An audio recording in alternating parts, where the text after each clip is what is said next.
Welcome back to the weekly news roundup. This is the business edition. It is recorded live Fridays, 9 p.m. Eastern Standard Time. If you want to come on by, catch the show live, go ahead and do that. Before we jump on in, I have my new science fiction book is available. It is called Synaptic. You can already find it in a variety of places. tlm.li/s. Click on the Where to Buy link. I'm updating this each weekend with all of the links that I know of. So right now the print book and the ebook are over on Amazon. Give it about a week or so and the audiobook should be over there as well. You can buy all three formats directly from my own website, which is at store.worldwarepress.com. We have Kobo has the ebook and the audiobook already. Barnes & Noble is already shipping the print book and the ebook. Books A Million has whatever format they have. Google has the audiobook and Scribd with the ebook.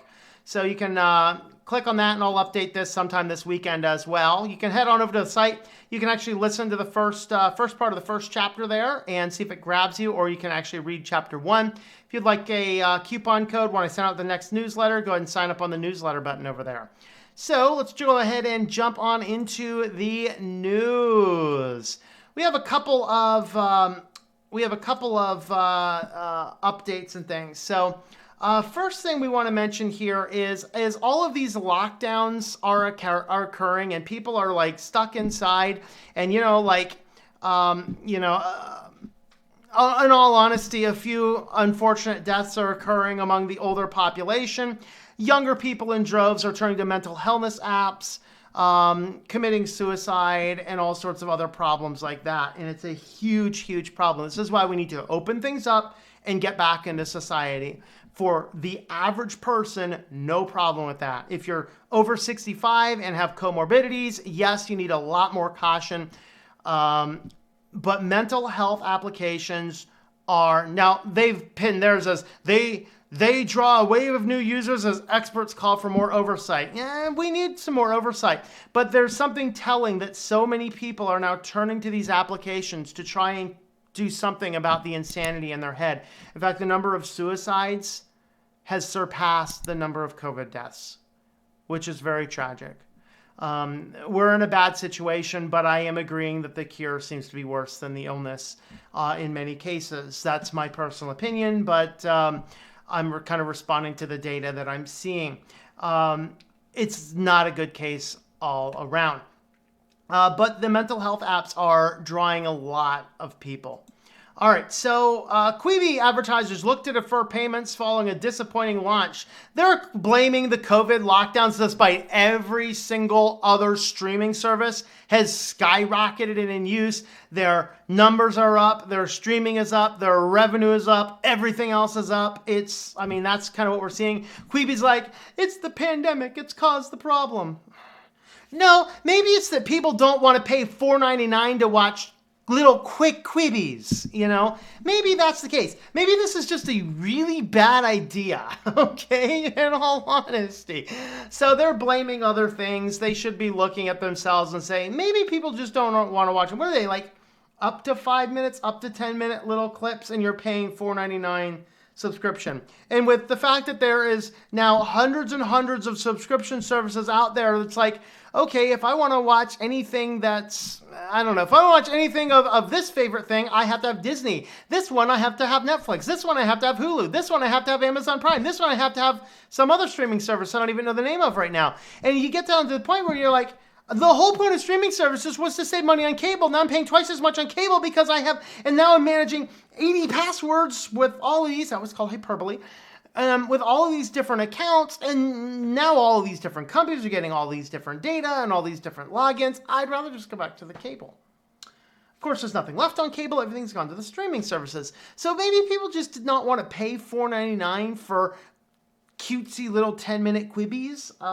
Maybe don't blame other things. Maybe you just have a crappy product. I never saw the point of this. Let me know if you saw the point of this. I'm curious minds want to know. All right, Google has a new work from home strategy that includes getting an allowance from Big Daddy Google itself. So if they want to bring office workers in, but they're literally bringing them in at I think it's 10% capacity.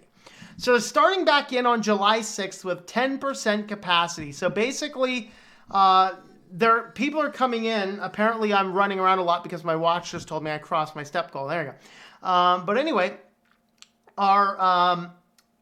they're bringing their employees in, and they can come in for it's like a day or two, and then they have to be off for 12 days and work from home for 12 days. So it's like, come in and then quarantine before you come back here again. But they realize, and this is a neat thing, they realize that people don't necessarily have all the equipment that you might need to work from home. And so they're giving everybody $1,000 allowance to help them buy office furnitures or computers or upgrade equipment, other things that you would need to improve your at-home office. Now, this is really good, but on the other hand, we also see a couple really bad parts here because not everybody can work well from home. I'm built together to work from home. I could never sit down and just watch a movie. I'm bored out of my mind most of the time. But if I can watch a movie and tinker with something, I'm all over heaven. I'll watch 5 movies and keep tinkering with stuff. No big deal. I don't have a problem working from home, but a lot of people do. And that's something that we have to keep in mind. But anyway, they are working towards 30% back by September. And, by then we'll have another wave coming through. And then everyone's just going to, I don't know. Weird. All right. Anyway, Microsoft. So if you guys remember that I said, hey, they're making some good decisions. They're finally stepping in, doing things Linux was doing 15 years ago. We got ourselves a package manager, apt-get. Well, it kind of turns out that they stole it from somebody without credit. Now, some people's argument down here was saying, well, yeah, you released it on the MIT license, which is meant to be copied. Microsoft actually interviewed the guy for a job and never even returned the call after the interview. But then they basically used every bit of his code, just changed it from whatever his name was to apt-get, and hey, we're all launching and ready to go.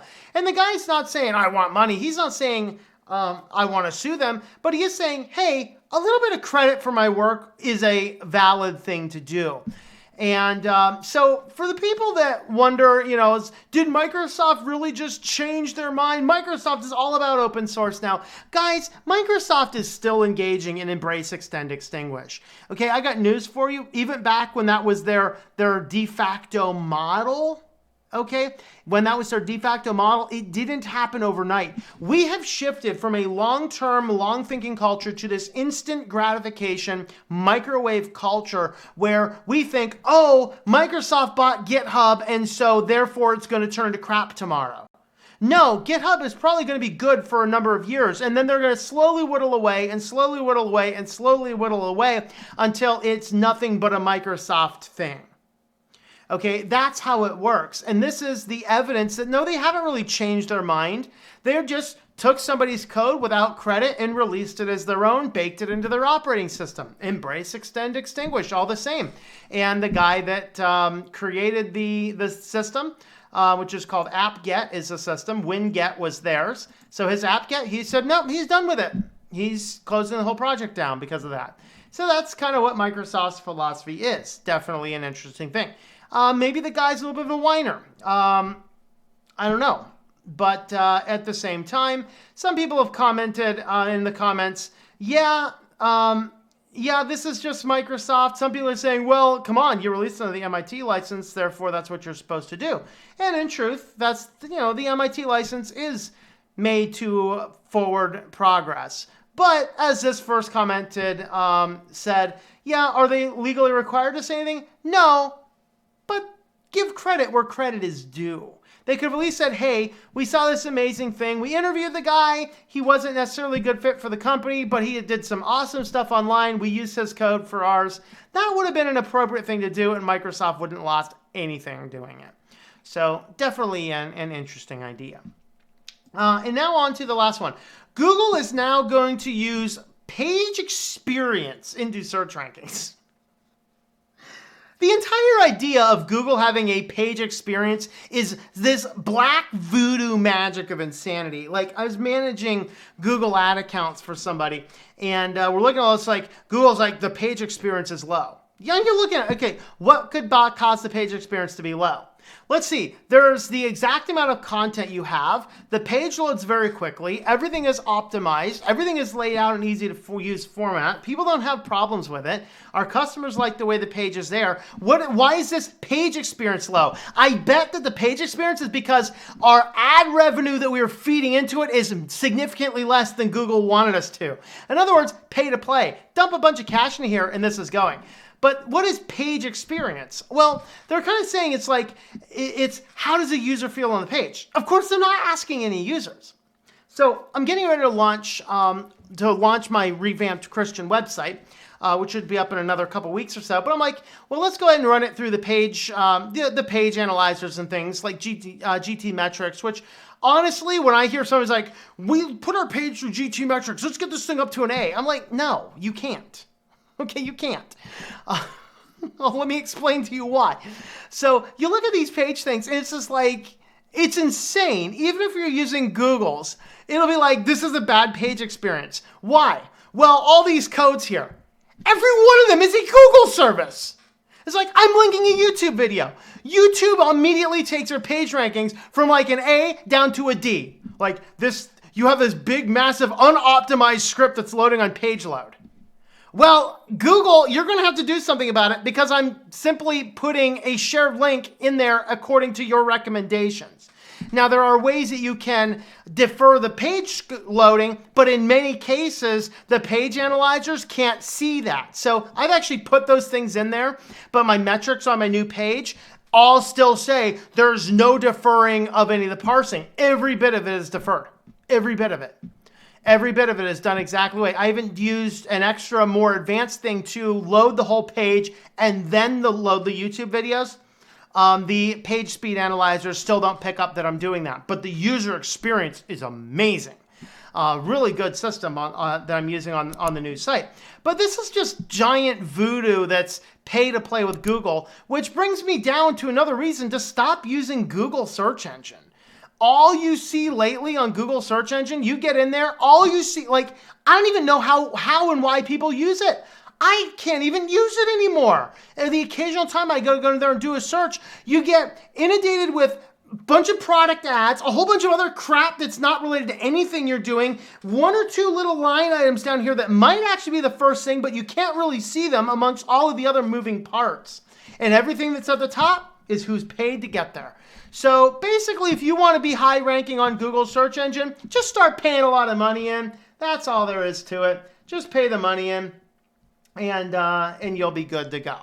So what do you guys think? Particularly if you're a web developer, I'm curious as to what you think about this. This whole page experience is just a bunch of voodoo nonsense. Those are my thoughts. Let me know your thoughts in the comments down below. Give me some likes, comments, subscribes, and whatever else. We'll see you next time.